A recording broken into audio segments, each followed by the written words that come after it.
L'année était 1884 et le territoire du Montana était aussi sauvage qu'immense.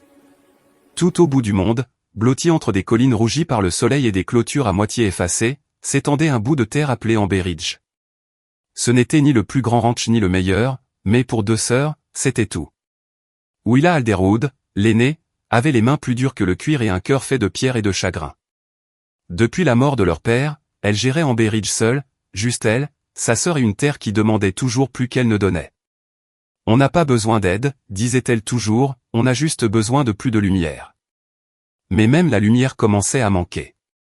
Josie, plus jeune, plus lumineuse, luttait contre la terre avec la même rage, mais portait un autre poids. Elle était la rêveuse, celle qui riait encore, mais même sa lumière s'éteignait quand les dettes s'empilaient et que le toit s'affaissait un peu plus à chaque tempête. On ne peut pas raccommoder éternellement, Willa, dit-elle un soir. On n'a plus ni corde ni chance. Elles vendirent la carriole, puis l'argenterie. Elles avaient cessé d'embaucher des journaliers depuis 2 saisons. Le troupeau s'était réduit, leur dos s'était courbé, mais elles étaient restées. « Tu penses à la même chose que moi ?» demanda Josie une nuit, les doigts posés sur un journal plié. « J'en doute, grogna Willa. On pourrait envoyer des lettres. » Willa leva un sourcil. Homme de l'Ouest cherche épouse et travail honnête. Sérieux, discret, prêt à voyager. Correspondance bienvenue. Marie sur commande, lut Josie, mi-rire, mi-prière. Tu n'es pas sérieuse. On a besoin d'aide, dit Josie. De bras solides. Fiables. Et peut-être quelqu'un qui restera. Certains choix naissent de l'amour, d'autres du désespoir. À Amber Ridge, la frontière entre les deux s'était effacée. Alors 2 femmes aux bottes plus pleines de poussière que de rêves prirent la plume, non pour un conte de fées, non pour être sauvées, mais pour une chance de garder la terre qui les avait élevées. Une lettre peut porter plus que des mots. Parfois elle porte le dernier espoir d'une famille, ou d'un avenir. Josie s'assit à la table de cuisine, les doigts tachés d'encre, le feu réduit à des braises. Cher inconnu, commença-t-elle, cette terre est rude. Nous n'offrons pas grand-chose, du travail, du mauvais temps et de la loyauté. Si vous savez affronter les 3, peut-être aurons-nous quelque chose à partager. Son écriture était élégante mais hésitante, comme si son cœur n'avait pas encore décidé si c'était du courage ou de la folie. Willa n'avait rien écrit. Elle regardait par la fenêtre la cour vide, la barrière toujours pendante. Enfin elle s'assit, prit la plume et écrivit sans fioriture, « Je possède un ranch. Il a besoin de travail. Vous aurez le gîte, le couvert et la vérité. C'est déjà plus que certains ne promettent. » Elle s'arrêta, puis ajouta presque à contre-cœur, « Et je ne demanderai jamais plus que ce que je suis prête à donner moi-même. » Elle allait en ville presque sans parler. Le vent mordait, les rues à moitié gelées. Le receveur des postes ne posa pas de questions, tamponna les enveloppes et, chose rare, hocha la tête. « Vous êtes sûrs, les filles ?» ?»« Non, » répondit Josie avec franchise. « Mais on n'a plus d'autre solution. » Les jours rampèrent. Willa reconstruisit l'abreuvoir, Josie recousit les derniers manteaux d'hiver. Les repas devinrent plus simples, le ciel plus gris. Tous les quelques jours, l'une d'elles faisait le trajet jusqu'en ville, espérant qu'un courrier les attende. Et chaque soir elle s'asseyait près du feu, se demandant si l'espoir avait une adresse de retour. Puis, juste après la première neige, elles trouvèrent 2 lettres glissées derrière le comptoir, comme des réponses à des questions qu'elles avaient à peine osé poser. L'une portait une écriture forte et carrée, l'autre s'arrondissait comme une histoire prête à être racontée. Elles ne les ouvrirent pas tout de suite. Elles restèrent sur le porche, tenant les enveloppes comme si elles pouvaient mordre. Certaines lettres changent une vie. Celle-ci allait façonner bien plus qu'une saison. Parce qu'au fond de l'encre, sous chaque ligne et chaque signature, se cachait une promesse commune, quelqu'un allait venir. Et puis le train arriva. La gare était minuscule, planches de bois, enseignes tordues, banquis grinçaient au vent. Mais quand le convoi s'arrêta dans un sifflement de vapeur, les sœurs se tinrent droites, épaules carrées, cœurs suspendus. 2 hommes descendirent. Le premier était Colt. Il bougeait comme un homme habitué à porter des charges lourdes et à se taire. « Willa » demanda-t-il d'une voix basse, regard stable. « C'est moi. Vous êtes là pour travailler ? Et rester, si on me veut. » Elle ne sourit pas, hocha simplement la tête une fois. Le second était Jacques, plus vif, bottes cirées, sourire déjà prêt. « Josie ? dit-il en ôtant son chapeau. Vous êtes encore plus courageuse en vrai. Vous ne m'avez pas encore vu avec une fourche, répondit-elle, bras croisés. J'ai hâte, répondit-il, un peu trop lisse.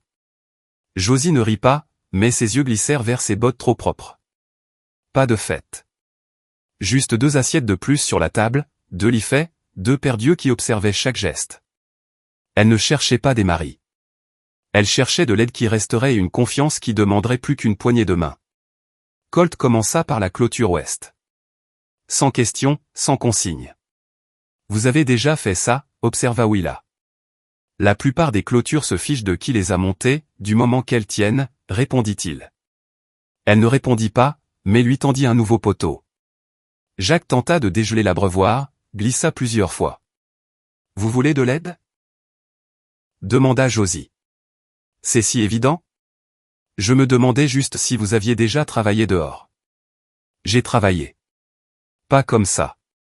Alors apprenez vite. Les premières impressions n'étaient pas mauvaises, mais pas magiques non plus. Et c'était très bien ainsi. Amber Ridge n'avait pas besoin de magie. Il avait besoin d'hommes qui tenaient parole et de femmes assez fortes pour attendre de voir s'ils le feraient vraiment. 2 semaines passèrent et le rythme d'Amber Ridge changea doucement. Colt travaillait sans se plaindre. Jacques s'efforçait, riait fort et glissait souvent. Mais sous leurs efforts, quelque chose restait en suspens. Willa triait des outils quand un bout de papier tomba de la sacoche de Colt, un vieux télégramme militaire, plié serré, taché de sueur. Elle ne l'ouvrit pas tout de suite, mais son cœur lui dit que la vérité était en retard. Dedans, radiation pour insubordination, désertion en temps de guerre. Ses mains ne tremblèrent pas, mais sa respiration se bloqua comme de la poussière avant l'orage. Vous avez servi, dit-elle. Et vous êtes parti. J'ai quitté la guerre, pas les hommes, répondit Colt. On m'a ordonné des choses qui ont brisé ce qui restait de moi restait. Et maintenant vous êtes là, avec ça dans votre sacoche, à demander à rester? Je ne demande rien, répondit-il. Je veux juste construire quelque chose de juste, pour une fois. Elle le regarda, mâchoire crispée, puis lui rendit le papier. Réparer la clôture nord avant l'aube. Après, on verra où on en est. Il hocha la tête. Pas d'argument, pas de défense. En ville, Josie récupéra du grain, des clous et une lettre adressée à Jacques, livrée à Amber Ridge. Elle ne l'ouvrit pas, la lui tendit le soir au souper. C'est ma sœur, dit-il enfin. 2 enfants, mari parti, l'hiver qui arrive. Elle veut que je rentre. Et, demanda Josie. Je lui ai dit que j'y réfléchirais. Tu y as déjà réfléchi, non? Il baissa les yeux, replia la lettre. Je suis venu ici pour recommencer. Mais elle a besoin de moi. Elle a toujours eu besoin de moi. Et moi non, demanda Josie, voix douce mais ferme. Jacques la regarda. Plus de charme, juste de l'attente. Si. Mais je ne sais pas si je peux être 2 choses à la fois. La vérité ne brisa pas Amber Ridge, mais elle changea l'air.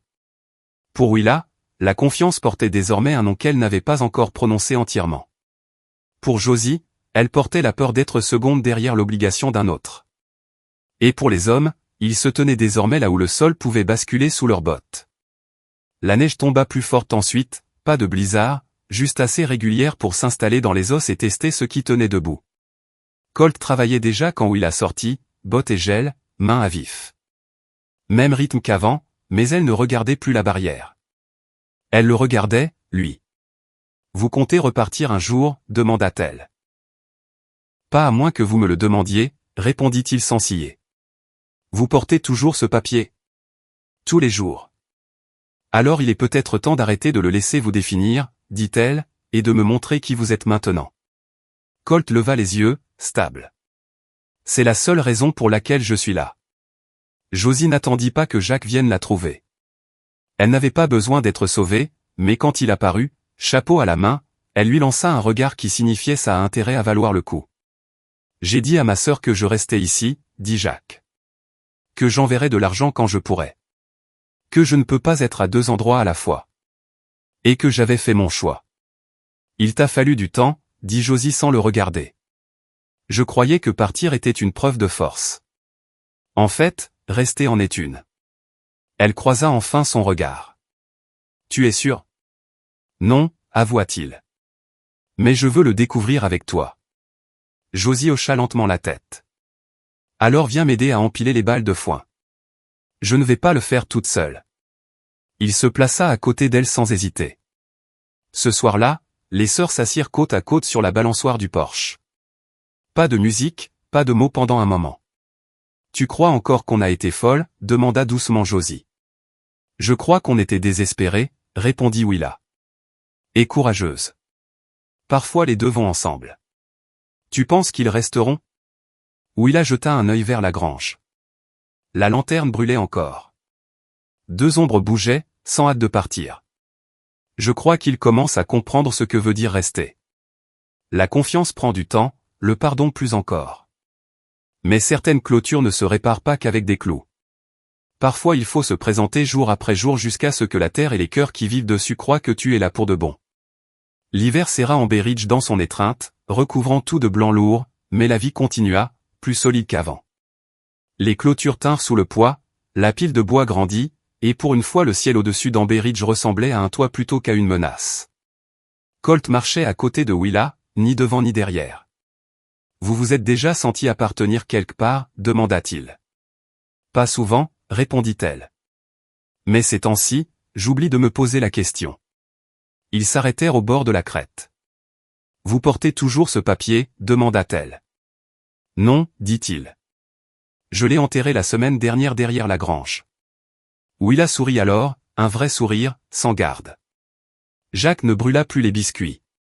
Josie ne le taquina qu'une seule fois. Tu cherches encore des raisons de rester? Demanda-t-elle. Non, répondit-il. J'en ai trouvé une. Bon, d'accord, peut-être deux. Elle lui tendit le beurre en riant. Ils vidèrent la grange plusieurs jours à l'avance, balayèrent le foin, accrochèrent des lanternes à chaque poutre. Les voisins arrivèrent avec des planches pour des tables supplémentaires, des courtes pointes pour les murs, et des mains rapides pour construire une piste de danse avec de vieilles planches. Un pasteur itinérant vint avec eux, grand, aux yeux doux, sa Bible usée glissée dans une sacoche pleine de poussière et de prières. Ce n'était ni chic ni parfait, mais c'était parfait pour Amberige. La grange sentait le bois chaud, les tartes à la cannelle et l'air vif de l'hiver dehors. Les chevrons scintillaient de minuscules stalactites, les lampes à huile projetaient une lumière dorée sur les murs rugueux. Le pasteur se tint devant, près des portes de box décorées de branches de pin et d'un simple ruban de coton. Tout le monde se serra, emmitouflé dans des manteaux et des châles, le souffle formant des nuages, les sourires réchauffant les visages. Willa avança lentement dans l'allée dégagée, sa robe simple et douce, une brindille de lavande séchée épinglée au col. Colt l'attendait devant, bottes cirées, cheveux peignés, visage ouvert et calme. Le pasteur parla simplement. Willa, acceptez-vous cet homme pour marcher à vos côtés dans les saisons dures comme dans les douces? Oui, dit-elle, voix claire et assurée. Colt, acceptez-vous cette femme pour être à vos côtés, qu'il pleuve ou qu'il fasse soleil?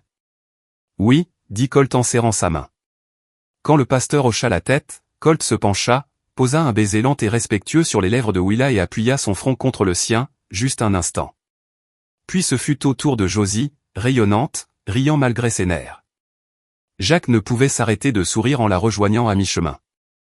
Josie, acceptez-vous cet homme, poussière ou neige? Seulement s'il promet de ne pas mieux danser que moi, lança-t-elle assez fort pour faire rire l'assemblée. Jacques, acceptez-vous cette femme, levée de soleil ou tempête? De tout ce que j'ai, répondit-il, les yeux rivés sur elle. Leur baiser fut plus vif, plus léger, mais plein de promesses, et la façon dont Jacques la pencha légèrement en arrière déclencha un éclat de rire dans toute la grange. Ensuite la musique au violon jaillit d'un coin, les bottes martelèrent la piste improvisée, les tables ployèrent sous le pain, les tartes et la viande rôtie. Willa et Colt dansèrent lentement, presque timides au début. Josie et Jacques tournoyèrent et rirent jusqu'à tomber dans les chaises. Les voisins se tapèrent dans le dos, firent passer le cidre et racontèrent des histoires jusqu'au bout de la nuit. Le peuplier dehors ployait sous le vent, mais à l'intérieur, Amberige tenait plus solide que jamais. Pas de conte de fées ici. Juste des promesses construites planche après planche, vœu après vœu. Pas facile, pas parfait, mais vrai.